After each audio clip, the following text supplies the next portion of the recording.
মরণ দেয়নি, দিয়েছে একেবারে ময়দানে। মৃত্যু দেখে দেখে আল্লাহর কাছে যাচ্ছে, চার চারটা করে তার বুকের ভেতরে যাদের নির্দেশে কাজ হয়েছিল, আহ্বান জানাচ্ছি যারা দায়িত্বে আছেন, একটা কেউ যেন ছাড়া না হয়।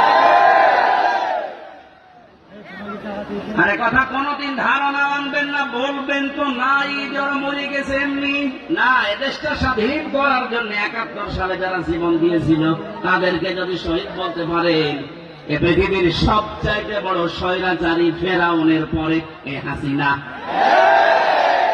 এটা বাস্তব প্রমাণ। আয়না ঘর। আমি মাটির নিচে যতদিন ছিলাম জানি না যে দুনিয়া বলে কিছু আছে কিনা। আমারে যারা নিয়েছে